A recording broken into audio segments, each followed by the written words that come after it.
میاں صاحب آپ کا پلان تو اچھا ہے، لیکن جب اس کی ایک پریکٹیکلٹی کی بات کرتے ہیں نا، تو یہ صرف سندھ کا مسئلہ نہیں ہے، ہاں جی، ایون پنجاب کا بھی مسئلہ ہے. اور ایون اگر ہم یہ بات کر لیں 18ویں ترمیم کی، تو اس پہ بھی یہ اعتراض ہوتا ہے کہ جو سینٹر ہے وہ اس کے پاس کوئی پاور نہیں رہی، سینٹر کا کوئی کنٹرول نہیں رہا، جو اختیار ہیں بڑے صوبوں کے پاس چلے گئے ہیں. تو ابھی تو اس حد تک جو ڈی سینٹرلائزیشن ہے، اگرچہ اس کی کافی اور بھی پرابلمز ہیں، وہ جو ڈی سینٹرلائزیشن ہے وہ بھی کوئی جو لوگ گورنمنٹ میں آتے ہیں وہ اس سے تنگ ہوتے ہیں، اور جو اپوزیشن میں جاتے ہیں وہ اس کی کو اپریشیٹ کرتے ہیں. اگر ہم اس طرح سے بات کر لیں کہ جس طرح این ایف سی ہے، تو جو آپ نے بات کی ریسورس ڈسٹریبیوشن کی، تو اگر اس چیز پر اصرار کیا جائے کہ پی ایف سی کی تشکیل ہونی چاہیے، جو پروونشل فائنانس کمیشن ہے اس کی تشکیل ہونی چاہیے.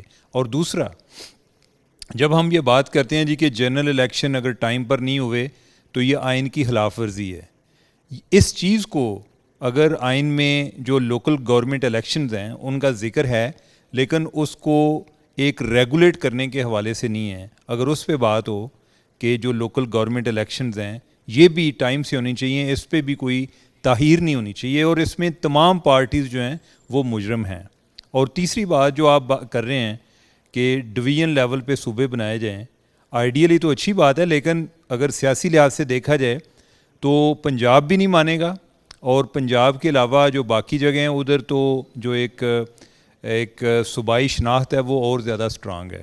تو کیا یہ بہتر نہیں ہے کہ اگر ہم یہ کہیں کہ ڈویژن لیول پہ کوئی آپ کے جو ایک سیکریٹریٹ ہونا چاہیے کہ جو بجائے اس کے کہ لوگ لاہور کی طرف بھاگیں یا کراچی کوئٹہ کی طرف جائیں، تو ڈویژن لیول پہ سیکریٹریٹ ہوں جدھر لوگوں کے مسائل زیادہ ادھر حل ہو جائیں؟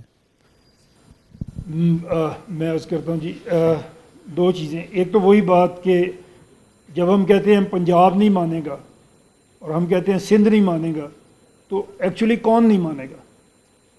پنجاب کوئی 4 دیواروں کا نام تو نہیں ہے نا، پنجاب 13 کروڑ لوگوں کا نام ہے. تو ہم انہی کے پاس تو یہ لے کے آئے ہیں کہ ابھی تک 78 ایئرز میں لوکل گورنمنٹ بھی بنی، ٹوٹی، یہ سب کچھ ہوا، ہم نے بڑے تجربے کر کے دیکھ لیے، کوئی کامیاب نہیں ہوا. تو اب ایک یہ بھی کر کے دیکھ لیں، ہمارے پاس چیمہ صاحب آرگینکلی گرون اپ لیڈرشپ ہے ہی نہیں، اس سسٹم کے اندر رہ کے ہو بھی نہیں سکتی.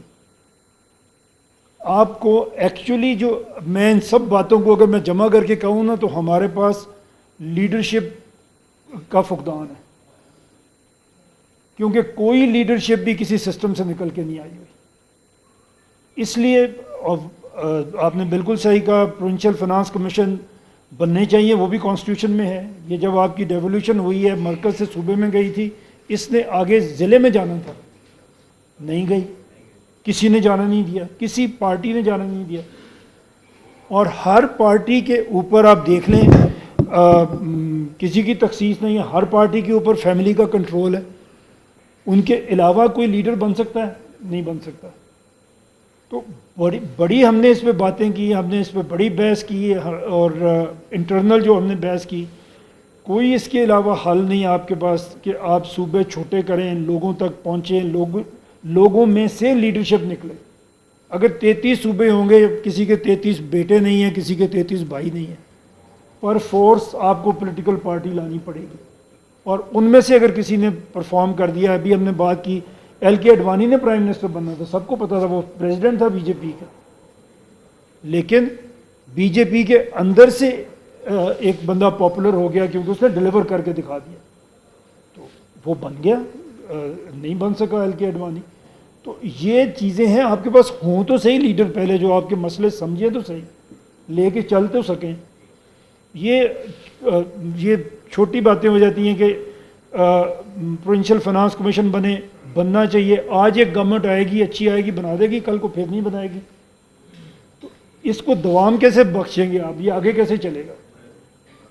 وہ اسی سسٹم سے ہمیں لگتا ہے کہ یہ شاید آگے چلے.